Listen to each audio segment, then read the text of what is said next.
Opa, tudo bem? Como você está? Estamos aqui hoje junto com o Espírito Santo de Deus para poder ler a palavra do Senhor.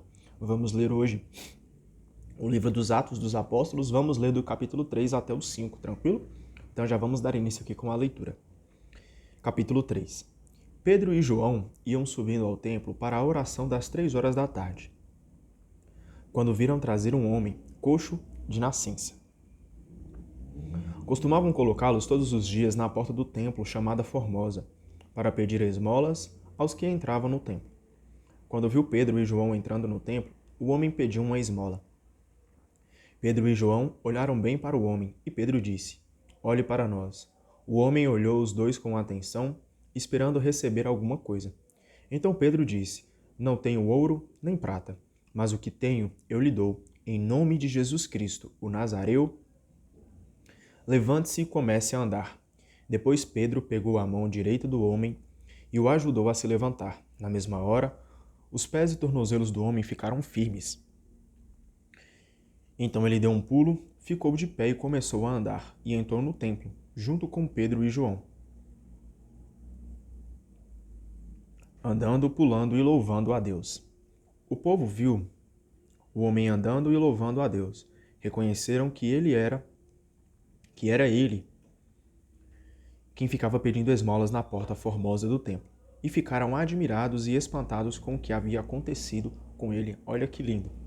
O homem que estava lhe pedindo esmola recebeu uma riqueza muito maior do que qualquer outra coisa, muito maior do que qualquer dinheiro. Ele recebeu a cura que vem do Espírito Santo, a cura que vem de Jesus, cara. Então nós vemos aqui que o nome de Jesus, ele liberta. O nome de Jesus, ele liberta das nossas fraquezas, das nossas doenças, sejam elas espirituais, sejam elas carnais. O nome de Jesus liberta. Jesus é a libertação. Jesus é a salvação. E nós percebemos que quando nós clamamos, nós entregamos tudo a Ele, Ele liberta a nossa vida. O homem curado não deixava mais Pedro e João, e todo o povo assombrado foi correndo ao chamado Pórtico de Salomão. Ao ver isso, Pedro se dirigiu ao povo: Israelitas, por que vocês se espantam com o que aconteceu? Por que ficam olhando para nós como se tivéssemos feito esse homem andar com o nosso próprio poder ou piedade? O Deus de Abraão, de Isaque e de Jacó, o Deus de nossos antepassados, glorificou o seu servo Jesus. Vocês o entregaram e o rejeitaram diante de Pilatos, que estava decidido a soltá-lo. Vocês, porém, renegaram o santo e o justo, e pediram clemência para um assassino.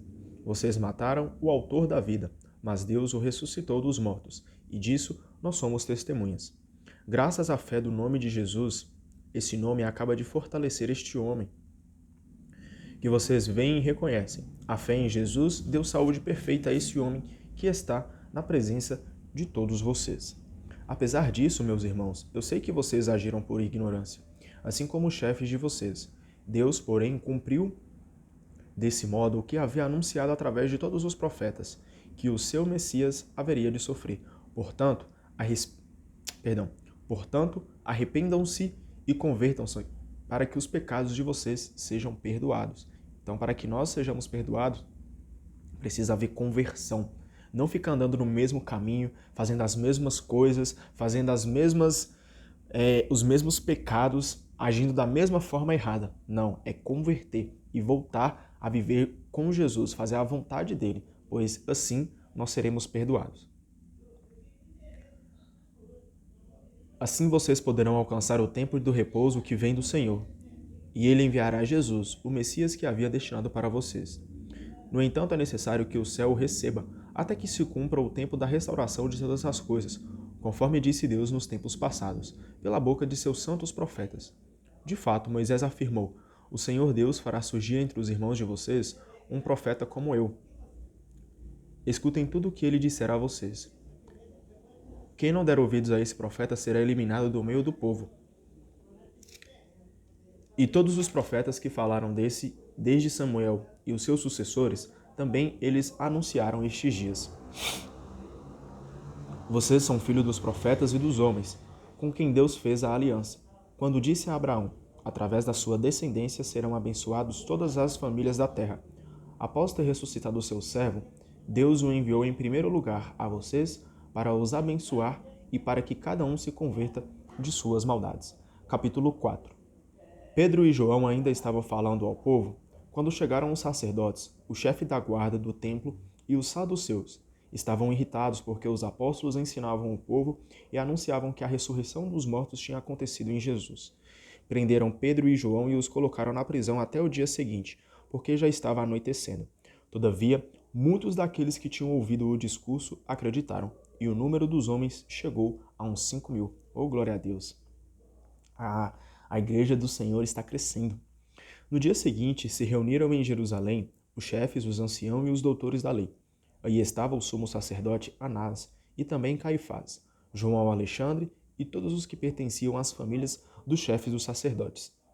Fizeram Pedro e João comparecer diante deles e os interrogavam: com que poder ou em nome de quem vocês fizeram isso? Então Pedro, cheio do Espírito Santo, falou para eles: chefes do povo e anciãos, hoje estamos sendo interrogados em julgamento porque fizemos o bem a um enfermo e pelo modo com que ele foi curado. Pois fiquem sabendo todos vocês e também todo o povo de Israel, é pelo nome de Jesus Cristo de Nazaré, aquele que vocês crucificaram e que Deus ressuscitou dos mortos, é pelo seu nome e por nenhum outro que esse homem está curado diante de vocês. Jesus é a pedra que vocês construtores rejeitaram, que se tornou a pedra angular. Não existe salvação em nenhum outro, pois debaixo do céu não existe outro nome dado aos homens, pelo qual possamos ser salvos. Então não existe outra pessoa, não existe outro nome, não existe outro Deus que não possa nos salvar a não ser Jesus Cristo. Jesus é o único nome que traz a salvação. Por isso, confie nele, se entregue verdadeiramente a ele, ame a ele sobre todas as coisas e você será salvo. Eles ficaram admirados ao ver a segurança com que Pedro e João falavam, pois eram pessoas simples e sem instrução. Reconheceram que eles eram companheiros de Jesus. No entanto, viam em pé, junto a eles, o homem que tinha sido curado, e não podiam dizer nada em contrário. Mandaram que saísse para fora do sinédrio e começaram a discutir entre si. O que vamos fazer com esses homens? Eles realizaram um milagre claríssimo. E o fato se tornou de tal modo conhecido por todos os habitantes de Jerusalém, que não podemos negar. Contudo, a fim de que a coisa não se espalhe ainda mais entre o povo, vamos ameaçá-los, para que não falem mais a ninguém a respeito do nome de Jesus. Chamaram de novo Pedro e João e lhes ordenaram que de modo algum falassem ou ensinassem em nome de Jesus. Pedro e João responderam: julguem vocês mesmos se é justo diante de Deus que obedeçamos a vocês e não a ele. Quanto a nós, não podemos nos calar sobre o que vimos e ouvimos. Então, insistindo em suas ameaças, deixaram Pedro e João em liberdade, já que não tinham meio de castigá-los por causa do povo, pois todos glorificavam a Deus pelo que tinha acontecido. De fato, o homem que tinha sido milagrosamente curado tinha mais de 40 anos. Logo que foram postos em liberdade, Pedro e João voltaram para junto dos irmãos e contaram tudo o que os chefes dos sacerdotes e os anciãos haviam dito. Ao ouvir o relato, todos elevaram a voz a Deus, dizendo: Senhor, tu criaste o céu e a terra, o mar e tudo que existe neles. Por meio do Espírito Santo dissesse através do teu servo Davi, nosso pai. Porque se amotinam as nações e os povos planejam em vão, os reis da terra se insurgem e os príncipes conspiram unidos contra o Senhor e contra o seu Messias. Foi o que aconteceu nesta cidade. Herodes e Pôncio Pilatos se uniram com os pagãos e os povos de Israel contra Jesus, teu santo servo, a quem ungiste, a fim de executarem tudo que a tua mão e a tua vontade tinham predeterminado que sucedesse. Agora, Senhor, olha as ameaças que fazem e concede que os teus servos anunciem corajosamente a tua palavra. Estende a mão para que se realizem curas, sinais e prodígios por meio do nome do teu servo, por meio do nome do teu santo servo Jesus. Quando terminarem a oração, estremeceu o lugar em que estavam reunidos. Todos então ficaram cheios do Espírito Santo e com coragem anunciavam a palavra de Deus. Então a força vinda do céu, a força vinda do Espírito Santo para testemunhar a palavra do Senhor. Que maravilha, é isso que nós devemos fazer. Viver e entregar a nossa vida verdadeiramente para poder pregar o Evangelho. A multidão dos fiéis era um só coração e uma só alma. Ninguém considerava propriedade particular as coisas que possuía, mas tudo era posto em comum entre eles. Com grande poder, os apóstolos davam testemunhos da ressurreição do Senhor Jesus, e todos eles gozavam de grande aceitação. Entre eles ninguém passava necessidade, pois aqueles que possuíam terras ou casas as vendiam, traziam o dinheiro e o colocavam aos pés dos apóstolos. Depois, ele era distribuído a cada um conforme a sua necessidade. Foi assim que procedeu José, levita nascido em Chipre, apelidado pelos apóstolos com o nome de Barnabé, que significa filho da exortação. Ele vendeu o campo que possuía, trouxe o dinheiro e o colocou aos pés dos apóstolos. Capítulo 5. Um homem chamado Ananias fez um acordo com sua esposa Safira. Vendeu uma propriedade que possuía, reteve uma parte do dinheiro para si e entregou a outra parte, colocando-a aos pés dos apóstolos. E Pedro lhe perguntou: Ananias, por que você deixou Satanás tomar posse do seu coração? Por que você está mentindo para o Espírito Santo, conservando uma parte do preço do terreno? Você não podia conservá-lo para si sem vendê-lo? E mesmo que o vendesse, você não podia ficar com todo o dinheiro? Então por que fez isso? Você não mentiu para os homens, mas para Deus. Ao ouvir isso, Ananias caiu no chão e morreu, e grande temor se apoderou de todos os que estavam ouvindo. Os mais jovens se levantaram, enrolaram o corpo de Ananias no lençol e o levaram para enterrar. Umas 3 horas mais tarde, chegou a esposa de Ananias, sem saber o que havia acontecido. Pedro lhe perguntou: É verdade que vocês venderam o terreno por esse preço? Ela respondeu: Sim, foi por esse preço. Então Pedro disse: Por que vocês fizeram acordo para tentar o Espírito do Senhor? Veja, os que foram enterrar seu marido estão chegando. Eles vão levar você também. No mesmo instante, Safira caiu aos pés de Pedro e morreu. Quando os jovens entraram, a encontraram morta e a levaram para enterrar junto do marido. E grande temor se espalhou por toda a igreja e entre todos aqueles que ouviram falar do que havia acontecido. Muitos sinais e prodígios eram realizados entre o povo, pelas mãos dos apóstolos, e todos os fiéis se reuniam em grupo no pórtico de Salomão. Os outros não se atreviam a juntar-se a eles, mas o povo os elogiava muito. Uma multidão cada vez maior de homens e mulheres aderia ao Senhor pela fé. Olha para você ver, cada vez mais pessoas aderiram ao Senhor como seu único Salvador. E você, já aderiu?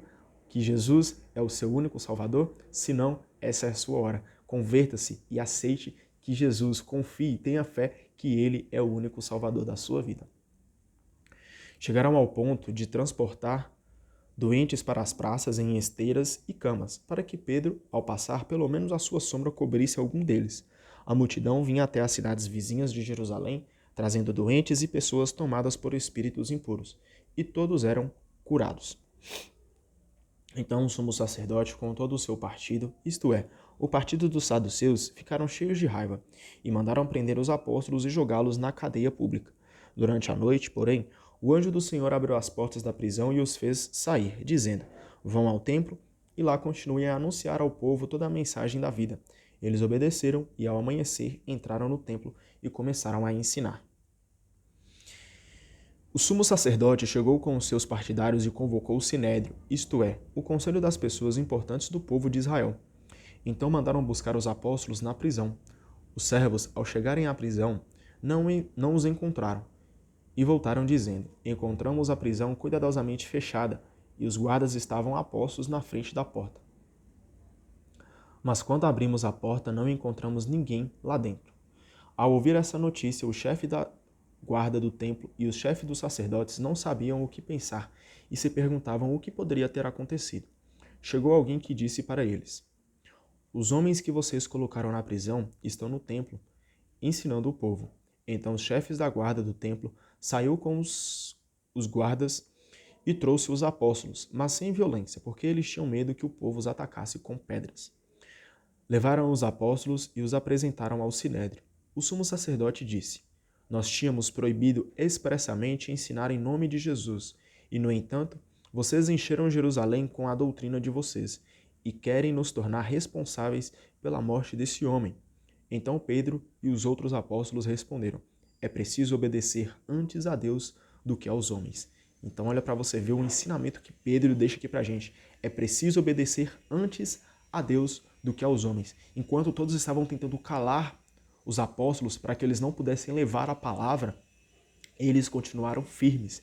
E mesmo assim, mesmo diante de tanta dificuldade, eles continuaram a pregar o evangelho. Eles continuaram a levar a palavra de Deus para todas as pessoas. E é isso que nós devemos fazer. Nós devemos levar a palavra de Deus independente de quem esteja tentando nos parar. Viver a palavra de Deus e evangelizar. Essa é a nossa missão. O Deus dos nossos antepassados ressuscitou a Jesus, que vocês mataram, suspendendo numa cruz. Mas Deus, com a sua direita, o exaltou, tornando-o chefe supremo e salvador, para dar ao povo a oportunidade de se arrepender e receber o perdão dos pecados. E nós somos testemunhas dessas coisas, nós e o Espírito Santo, que Deus concedeu àqueles que lhe obedecem. Enfurecidos por essas palavras, os conselheiros estavam decididos a matar os apóstolos. Levantou-se então no sinédrio um fariseu chamado Gamaliel. Era doutor da lei e todo o povo o estimava. Gamaliel mandou que os acusados saíssem por um instante. Depois disse: Homens de Israel, vejam bem o que estão para fazer contra esses homens. Algum tempo atrás, apareceu Teudas, que se fazia passar por uma pessoa importante, e a ele se juntaram cerca de 400 homens. Depois ele foi morto e todos os que o seguiam debandaram e nada mais restou. Depois dele, no tempo do recenseamento, apareceu Judas, o galileu, que arrastou o povo atrás de si. Contudo também, ele acabou mal e todos os seus seguidores se dispersaram. Quanto ao que está acontecendo agora, dou-lhes um conselho: não se preocupem com esses homens e os soltem, porque se o projeto ou a atividade deles é de origem humana, será destruído. Mas, se vem de Deus, vocês não conseguirão aniquilá-los. Cuidado para não se meterem contra Deus. Os participantes do sinédrio aceitaram o parecer de Gamaliel. Chamaram os apóstolos, mandaram açoitá-los, proibiram que eles falassem em nome de Jesus e depois os soltaram. Os apóstolos saíram do conselho, muito contentes por terem merecido sofrer insultos por causa do nome de Jesus. E cada dia, no templo e pelas casas, não paravam de ensinar e anunciar a boa notícia de Jesus Messias. Olha para você ver. Os apóstolos saíram do conselho muito contentes por terem merecido sofrer insultos por causa do nome de Jesus. Então, enquanto eles estavam ali sendo julgados, massacrados por falar da palavra de Deus, eles saíram felizes. E cada dia no templo e pelas casas não paravam de ensinar e anunciar a boa notícia de Jesus Messias. Então nós vemos aqui que eles não pararam, mesmo eles sendo insultados, mesmo eles sendo massacrados, eles continuaram a pregar a boa notícia de Jesus. Por isso, vamos fazer o mesmo na nossa vida. Amém?